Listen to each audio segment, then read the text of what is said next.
Yuk, subscribe yuk. Percuma saja tuh yuk. Ndak pakai duit tuh yuk. Boleh kalau kau yuk. Pasti kau tagagayok yuk.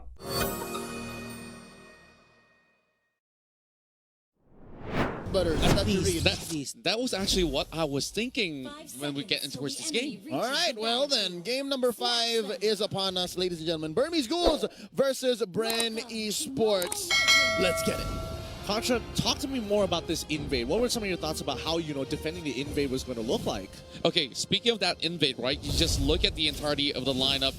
It is about setting up for that blazing duet, and of course, a little bit of an invade coming in from the side of Lusty. Oh boy. I mean, this is what you expect when you see a Jawhead, right, Butters? True. But you know what? Few here getting jumped by D, and Few Wait, don't actually die here. doesn't have the flicker, and that is the opening. That is the opening of a Lunox. If you don't have level 4, then that only means that you are going to be a main target here for Kid.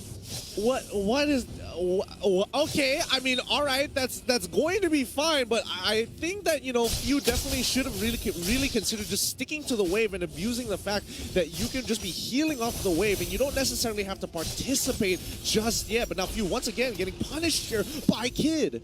This is looking really bad. He just entered the lane and one more Abyssal Arrow.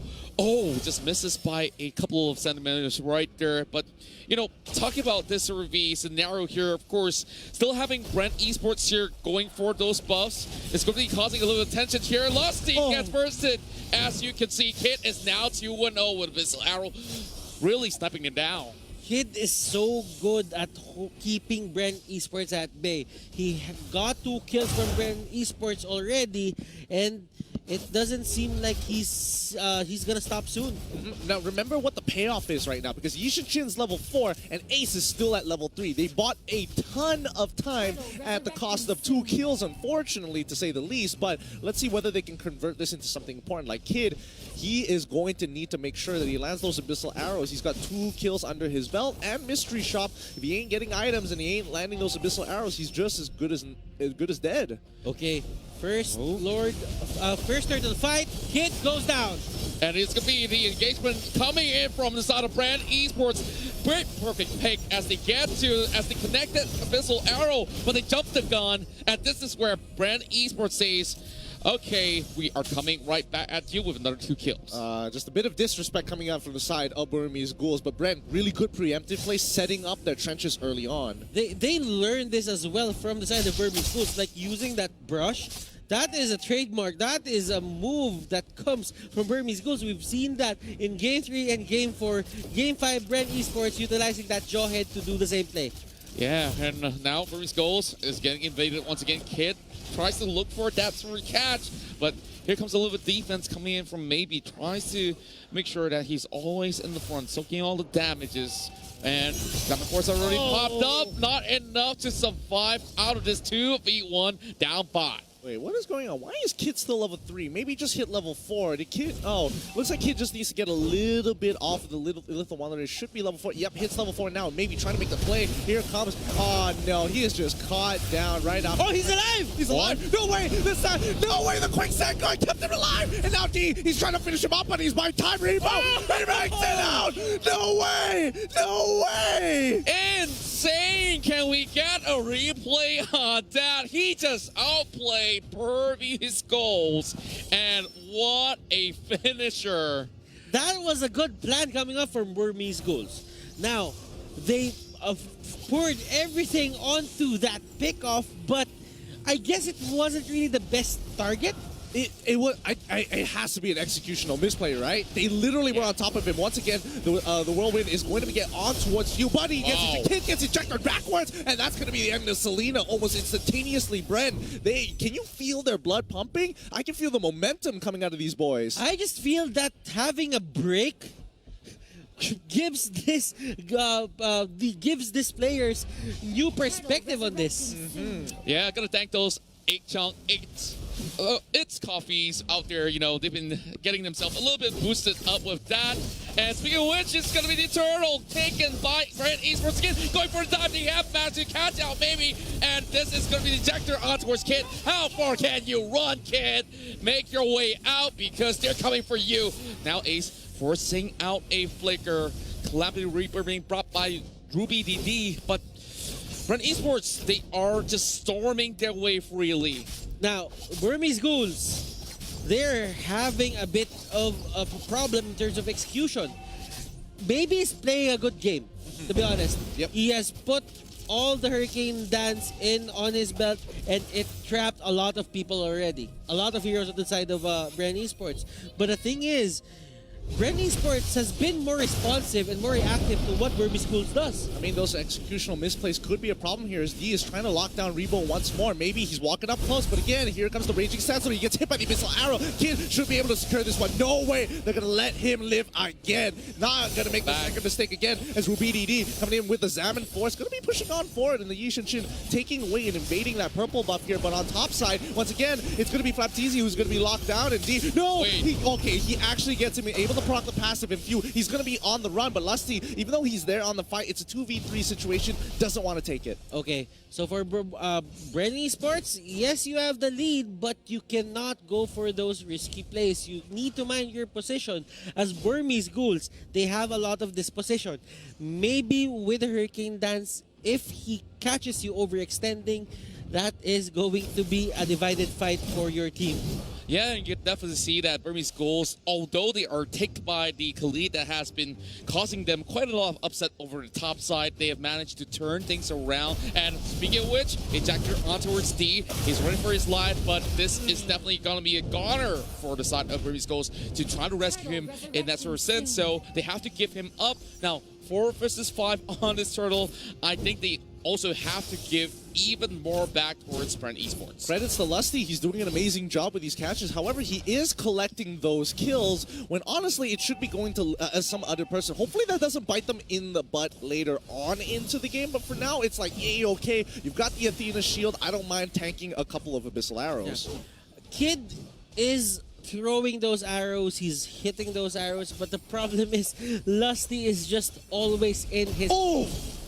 Punish! Like that? Again, unstoppable force as well. The Zaman Force is going to be popped out of the Blazing Duet coming in from Ace, but Ace is kind of big here. He can't finish them off. Now Ruby DD is going to be the onslaught to try and push them down. Unfortunately, it doesn't work out. It's a 2-for-2 trade. It's looking real good. Can they get another one? Flapteezy jumps off the wall to try and pull through it. He catches him off. Ace still with the orange buff. This is going to be huge. Oh my goodness. What a great fight coming in from both of these teams, but BREN still coming up on top. Yeah, you can definitely see that B was actually controlling the tempo right there, but let's have a look at the items, Butters. I'm pretty sure that now some of these players are pretty huge in this match. Okay, Karltizi will go for the Endless Battle. He's just setting it up. But while for Ace, he has the Demon Hunter sword, and that is going to go to a Golden Staff. That's pretty standard. But one of the players that you really have to look out for is Ruby DD. He has the Calamity Reaper, the Feather of Heaven, and that is going to be bad for BREN Esports if they do not take account of this hero. They need to look, they need to be aware of their surroundings. They need to choose their fights. Don't fight on narrow spaces if they want to win this. But for Burmese Ghouls, if you want to win, place your fights there. Okay. Yeah, and we've been looking at all these sort of picks, right? Just look at Lusty. He's actually going in towards a full armor build as well as getting tanky as it goes. But he's managing that 5 kills every single time that he goes in for the effort. Just going for the unstoppable force, trying to catch either Kid or at times maybe because he's the first target that you see most of the time, right? So making sure that you don't have Hurricane Dance when you need it the most is going to be very vital. Yeah, I mean, honestly, the Hurricane Dance is a huge spell, but the Mountain Chakra coming out from BREN Esports aside, really smart stuff, especially when they're taking Turtle. Burmese Ghouls, they want to go in, but only when it's inconspicuous. Baby, he jumps on in with a 1,000-pounder and now forces out Lusty into that corner with the Hurricane Dance, forcing out the fight. Ruby Kid is going down. Ace already coming in with a Blazing Duet. It's not going to be enough. He does get the Golden Staff, but the rest of the team, BREN is on the run. Can they turn this around? He turns in and tries to go. Kid gets on top of him. The Zaman Force have been working out perfectly well, and they catch them out again. Kid, this Wonder Kid landing every important Abyssal Arrow yet. what did we tell them about not going in for the jungle in base, but Rebel now going for the catch as well. He's trying to pick up Ruby DD. This is gonna look pretty bad because BREN Esports loses another one, leaving only Kyle TZ behind. BREN Esports, they're making these risky decisions that they shouldn't be even taking. They have the lead as of now, and after that, I think Burmese Ghouls, they know that they can fight at this point on 50 seconds on the timer on that Lord, and that is going to be the first major fight here that Burmese Ghouls is gonna take. And I mean, the picks have been going really well. Let's look at the items one more time to get a better idea, because I did see Kaltizi actually getting the Endless Battle as well as the Blade of Despair all of a sudden, 2 in a row, and yeah, he is going to have a ton of damage already hitting level 15 on top of that. You know what? Ace has his own items as well, and in terms of damage output, he has an AoE. Lusty. And he's going to mount the Shankar being used and expanded immediately. Reply with the Hurricane Dance as well, pinning him down towards the wall. Here comes Activity trying to actually pop out that Electo into play. But my goodness, there's a split push coming on from the side of D as Burmese Ghouls, they're tearing out some of all these members to different parts of the map. But Rebel down in the middle of it all. It's going to be Abyssal Arrow trying to connect towards the side of BREN Esports. Baptiste, he does get a lot of damage out towards the side of Ace, but Ace walks away alive. But still, D is on the back. They might just actually look for pigs against this side of BREN Esports. It stops you from making those important plays, like your positioning. You gotta keep it in check. But BREN Esports, they've been falling for these traps, and that is why I think Akai is working. I don't think Akai is working at 100%.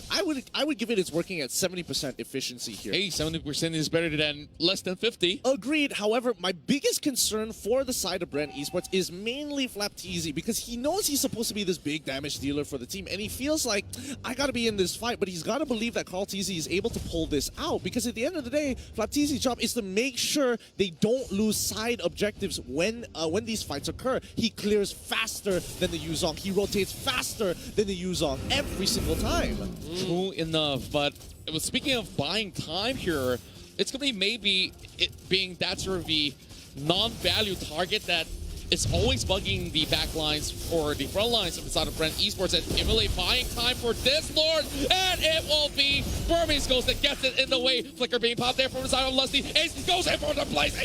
They get that pig on towards the Giant, but look at maybe he does lose a lot of health, but Flatizi coming in to cut right through. Ruby DD tries to turn this one around. Flatizi has to make a way to Ash right out, but the rest of BREN Esports, they're slowly being wiped away. Oh my goodness, Burmese Ghouls. They're so good with these reinitiations. The counter engage, they go for a fake back, then BREN Esports chases. Burmese Ghouls just surprises them by pushing forward as well. I mean, BREN, they are getting hot-headed here. They are really tunnel visioning all these situations. The moment the Lord is gone, yes, you can force, but again, I have to admit, even I would have fallen for something like that. But again, discipline is going to be key, because the Burmese Ghouls managed to outplay so many of them. Flapteezy ended up getting solo killed by Ruby DD, even though he did have the execute. Something you don't usually see. Yeah, and just look at how huge Ace is at right now. But over the top side, there's also another situation going on. They're trying to force their way through as Ripple is already clearing out the wave. Over on the mid side, you can definitely see Flapteezy keeping an eye out as well. Oh, great damage onto Kid, but Missile Arrow does not land. Now, they do find a way to actually open up the bottom side, and the side lane's pretty much exposed. Oh boy, it's going to be a game of scaling here. Ruby DD is able to get another inhibitor turret on top of everything else. And Ace, he comes in with the Battle Mirror image. He's also got the orange buff, so he does a bit of damage, bringing Flapteezy down to 50% of his HP. Okay, maybe. This is something that Akai does as well, Gideon. Like, you can't really position yourself near the brushes just because there could be a Hurricane Dance that's about to hit you. And he does have the flicker as well. It's not the same as your Akai Petrify. He can position himself well with this. And also now that he's purchased that immortality, having 2 lives into play, and this can go on for so much longer. Now to Shocker exposes Kid, so he's going to be falling back. But Flatteezy being pretty much close proximity. It might just be a pick right here. Brilliants have already been popped coming from the Lunox, but maybe trying to force the issue right now. BREN Esports respecting the dives, and Lusty gets caught out. Flickers away, but still having Ace picking him off. It's a mega kill for the Yuzong. 2 members down, and man, BREN Esports needs to defend for their lives right now. And honestly, maybe is doing a really good job acting as a threat. But PZ is going to clear up the waves as soon as he can. But now BDD is getting into that backline, drops that Salmon Force, gets that free kill. And BREN, they just got to let this one escape here. 10 more seconds till Lusty comes back up. But wait, there is no wave. Oh no, it's going to be Flatteezy who's going to get caught out here, stuck against the wall. That's going to be GG. Burmese Ghouls take the 5th round. Never seen someone handsome with one eye. I'm not fat, just chubby. On, Teddy, on!